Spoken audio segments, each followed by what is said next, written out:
What is going on, everybody? Boilon here for another video on Marvel Strike Force. And what do we have here in the background? We have our buddy Swarm here, and some of you might be wondering, Boilon, why is Swarm at level 88 and climbing? Yeah, he is climbing. And gear tier 16. Well, some of you might know from Friday that we had the announcement of this new upcoming crazy team called the Infestation team. And I have gone out of my way to build Swarm a little bit high. Actually, he was pretty high already. Maybe I kind of showed you guys in the blog post. I'm pretty sure I did. He was a gear tier 14, I think, and like level 82, 81, something like that. So I have put him up a little bit more, and I'm going to continue to push him up. We're going to talk about exactly why, and why I think that Infestation, believe it or not, is going to be the key to Marvel Strike Force over the next few months, because there's a lot of data to suggest that you, in fact, might need this character. We're going to go over all of that and more in this video, so if you're ready to go, let's boil this down.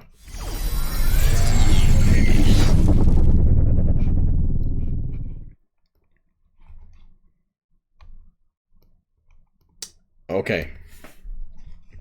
Why am I building Infestation? I mean, if you guys watched my Friday blog post, I was elated. I was over the moon, and I thought this was absolutely hilarious for a couple of reasons. And we're just going to start there. You know, honestly, I think that this team is so absurd that I think it's hilarious. And it's just the naming of the team as well, and the characters that they chose.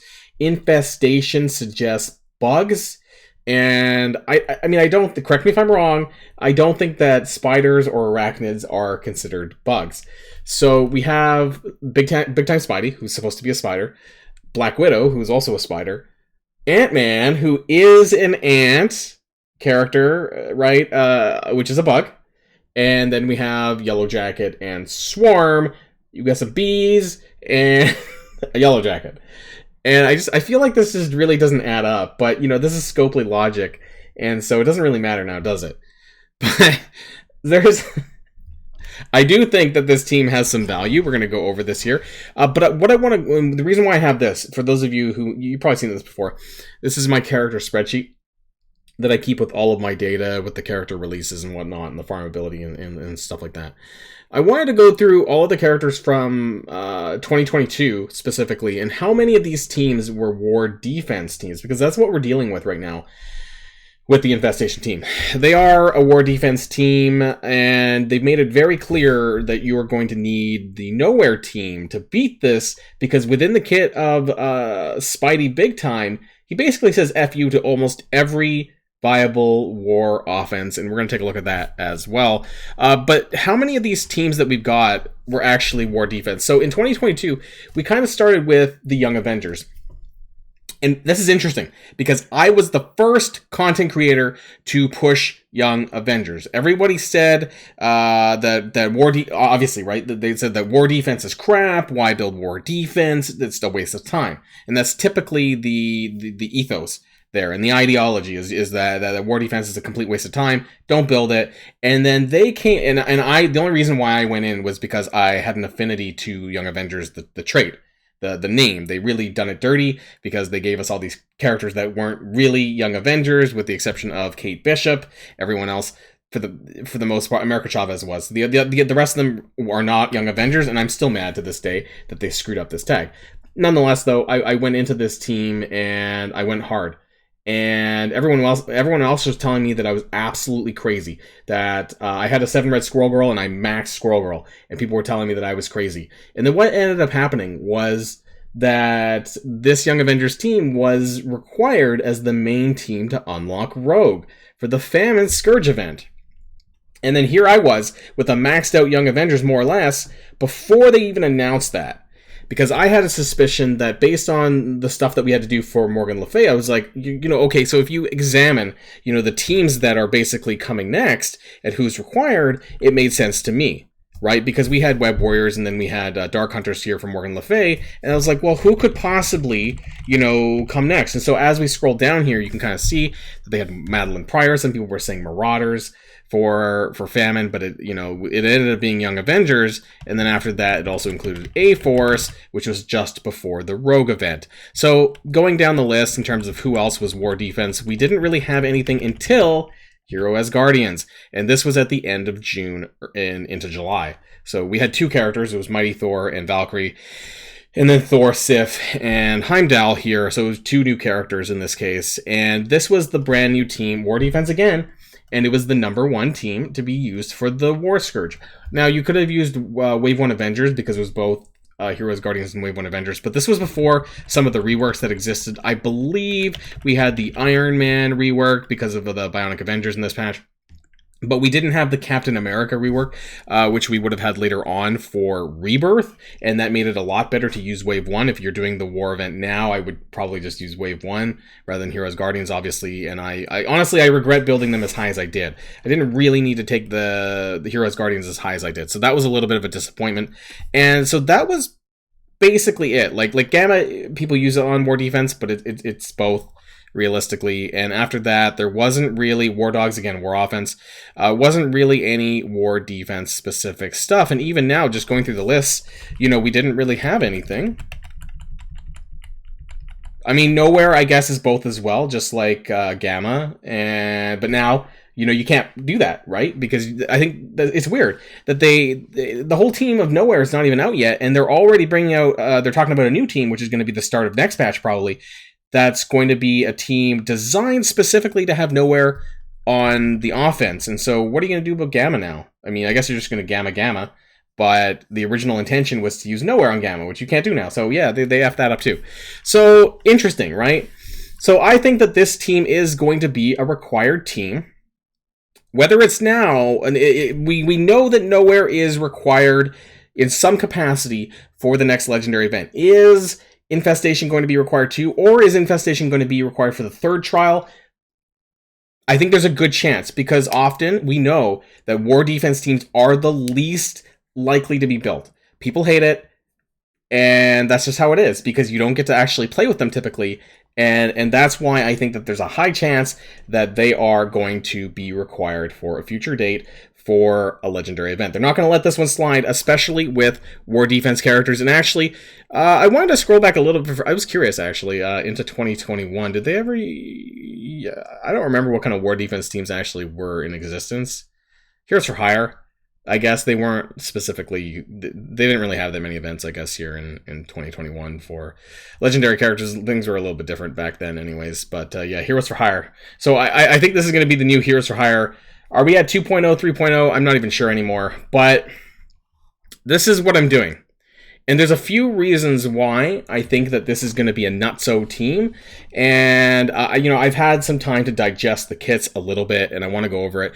And the reason why I'm actually taking Swarm up a little bit more than the others is because he is a city character. I am highly intending to use both Spidey Big Time and Swarm in Dark Dimension 6. City. Yes, call me crazy in the comments down below. That's completely okay. And actually, there is some possibility that you could use Black Widow as well, because Black Widow is very cheap to gear. She only actually requires 2 gear pieces, which means that you know, it's quite easy to get her in there, and she's a skill character. So whether or not you need that for your global section or not, it's up to what you actually end up building later down the line.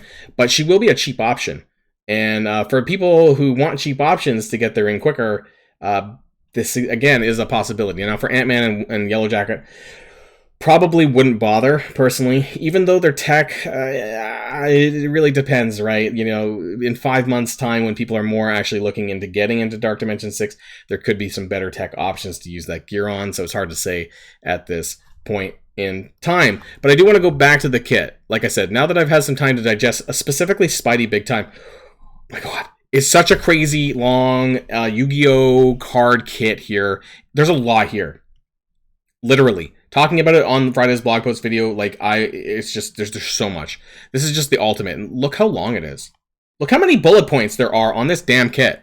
It's absolutely insane. But for the passive, and I'm not sure if I really pointed this out on Friday or not, because I think I had it brought up to me in Discord, in my own Discord, was specifically about...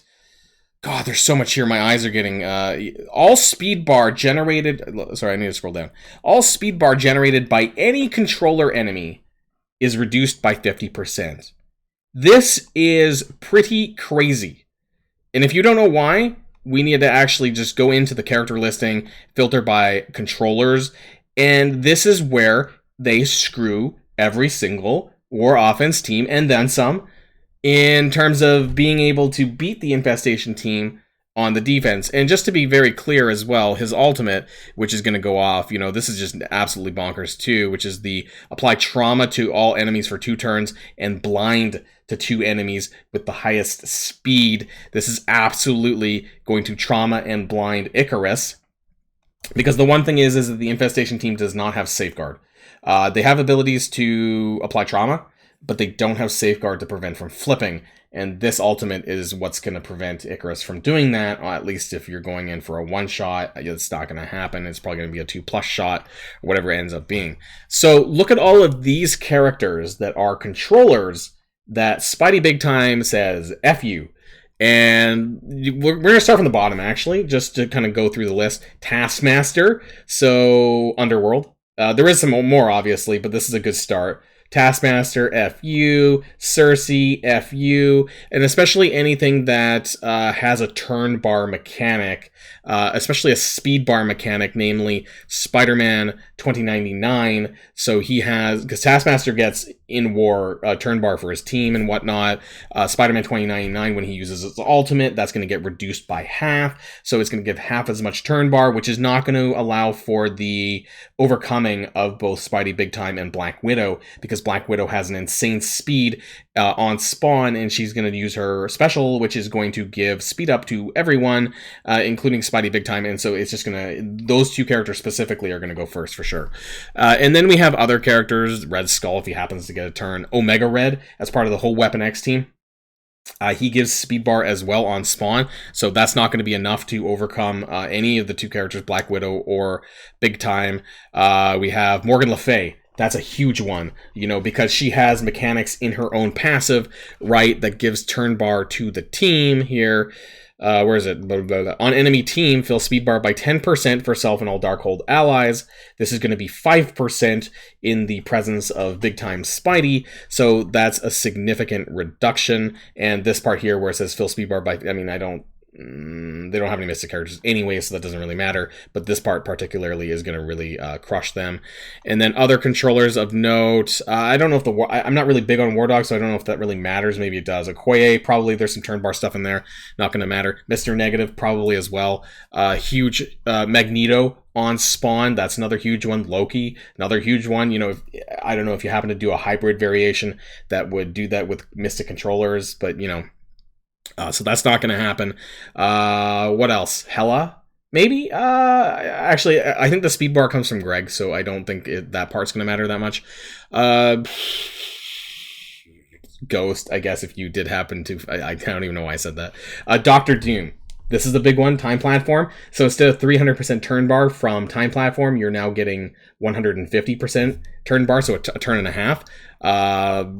It's just huge, right? And the list goes on. So it's just absolutely crazy what this team is going to do, and it's just basically saying F you, and then you need to have...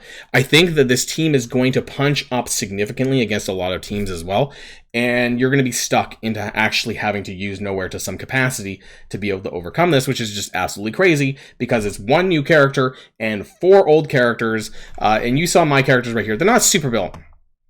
How high am I going to take them? I don't know. The rest of them for Ant-Man and Yellow Jacket, Gear Tier 14, at least. But Swarm has the damage passive, which is why I'm going so high into him. And he's a city character that I am considering taking into Dark Dimension, like I said earlier on. Black Widow, I may take her to like 80 or so. I haven't really decided how high I'm going to take her. My only issue now is Spidey Big Time being the new character. The last time we got 4 character reworks and 1 new character was Underworld with Mr. Negative. And Mr. Negative was 7 weeks or so before he was available free to play.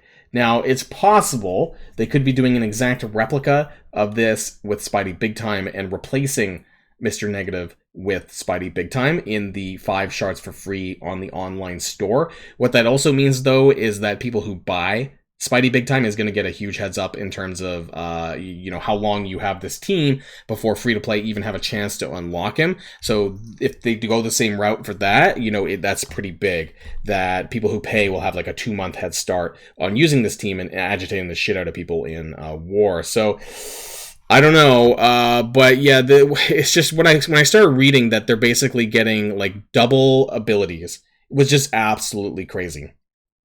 Absolutely crazy. When Spider-Man Big Time is an ally, the attack will have the additional effect of the special targeting the primary. It's just, it's like chain attacks. It's like both of their attacks in one move, and then oftentimes it has it on both of the attacks where it just says the effects of the ultimate. So some of them are specific to war defense, some of them are not. Some of them require Spidey Big Time, some of them do not. But that's something that's individual between the characters. So I just think that this is going to be an absolutely bonkers team. I think that there's going to be a reason that you're going to want to have some of these characters up. I think that, at least for me, I'm focusing on the ones that I feel have the most value. Swarm got the biggest rework, actually, out of all of the characters, and I think that between him and Big Spidey, those are going to be the best characters on the team. Now, tomorrow, we're going to be talking about the overall stat rework. I've busted down all of the stats, and I'm going to share that with you with all 4 of the characters, excluding Spidey Big Time, because I don't have that, and we're going to take a look at how much they've actually improved these characters from before and after. So that's the end of this video, everyone, and let me know what your thoughts are in the comments down below,